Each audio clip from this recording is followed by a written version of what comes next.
अच्छा, मेरा इस बात पे बड़ा एक्सपीरियंस रहा है कि जब हम किसी फ़ौत की पर जाते हैं ना, अगर किसी मतलब बच्चों के पेरेंट्स फ़ौत हो चुके होते हैं या किसी पेरेंट्स के बच्चे फ़ौत हो जाते हैं, तो हम फ़ौतशुदगान के जो रिलेटिव्स होते हैं, उनको जब तसल्ली दे रहे होते हैं, हम लोग को इस तरह की बात करते हैं, जैसे किसी का बाप फ़ौत हो गया अगर, हम उसके बच्चों को तसल्ली देते हैं, यार देखो तुम्हारा बाप कितनी परेशानी में था, कितनी अज़ियत में था।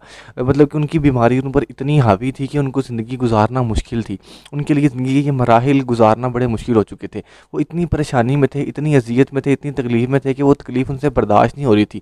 अब देखो ना वो सुकून में आ गए हैं। आप भी तसल्ली रखो, कितने सुकून में, कितने आराम से लेटे हुए हैं। अब उनके लिए तो आसानी है, वो सुकून से जो है वो उनको इस परेशानी से, इस तकलीफ़ से वो आज़ाद हो चुके हैं इस टाइम। हम ये तसल्ली दे रहे होते हैं। मैंने अक्सर ये चीज़ नोट की है, मैंने बड़े लोगों की ज़बान से ये बातें सुनी हैं कि हम लोग फ़ौत-शुदगान के रिलेटिव्स को इस तरह तसल्ली दे रहे होते हैं कि जैसे अब वो फ़ौत हो चुका है तो अब वो सुकून में आ गया है। असल में हमारे लिए फ़िक्र की बात ये होनी चाहिए, हम लोग मुसलमान हैं, मुसलमान होने की हैसियत से हम ये बात जानते हैं कि फ़ौत होने के बाद, मौत के बाद इंसान ने दोबारा ज़िंदा होना है और अपने तमाम अमाल का हिसाब देना है। अब बात यहाँ से स्टार्ट होती है, मैंने एक तकरीर सुन रहा था मौलवी साहब की, बड़ा अच्छा उन्होंने बयान किया, उन्होंने मौत की हकीकत बताई कि असल में फ़ौत होने के बाद, मौत के बाद इंसान के साथ क्या मामला पेश आता है और मौत असल में है क्या?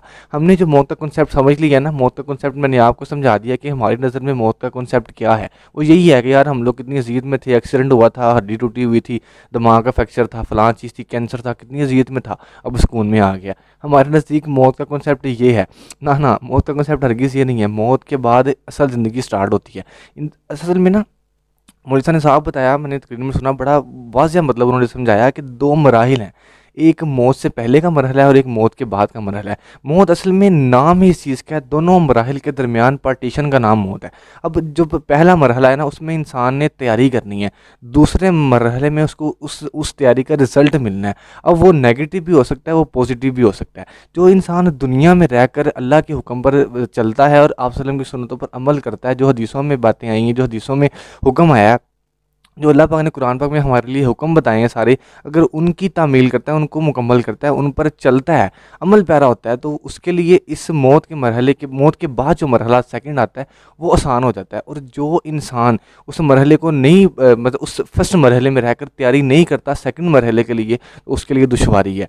अब हमने कॉन्सेप्ट को गलत साबित करना है इस कॉन्सेप्ट को कि मौत के बाद आसानी है, जो इंसान तकलीफ़ में था अब वो आसानी में आ गया, अब वो सुकून में आ गया। ये कॉन्सेप्ट हम सब ने मिलकर ख़त्म करना है। हम सब ने ये पॉइंट स्टार्ट करना है कि मौत एक जो है वो दोनों मरहलों के दरमियान डिफरेंशिएट करती है।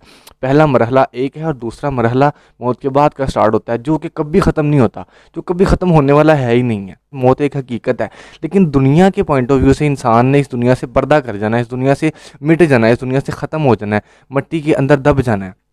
लेकिन इंसान असल में खुद इनफरादी तौर पर मरता नहीं है, उसको दोबारा ज़िंदगी दी जाती है, रूह फूँक दी जाती है। ये हमने मुसलमान होने की हैसियत से हमने कुरान पाक में ये पढ़ रखा है, हमने सुन रखा है हदीसों के मुताबिक कि दोबारा रूह फूँक देती है और इंसान ज़िंदा होता है और अपने पहले मरहले का हिसाब देता है, कि वो बताता है, हर चीज़ उसके सामने एक एलसीडी पूरी रखकर चला दी जाती है कि तुम लाइफ में ये काम किए। इंसान झूठ बोलता है कि मैंने कुछ भी नहीं किया, लेकिन उसके सामने सारी सारी सारी उसकी मूवी चला दी जाती है कि तुमने दुनिया में रहते हुए ये काम किए हैं। उसके हाथ, उसके पाँव, उसका माल, उसका लिबास, उसका जिस्म का एक-एक हिस्सा उसके खिलाफ गवाही देता है। तो अब बात यही है कि हमने इस चीज़ को समझना है, हमने फ़र्क करना है पहले मरहले दूसरे मरहले के दरमियान, कि हमने कहाँ जो है वो पहले मरहले में रहकर किस-किस तरह से तैयारी करके दूसरे मरहले को सुकून में लेके आना है।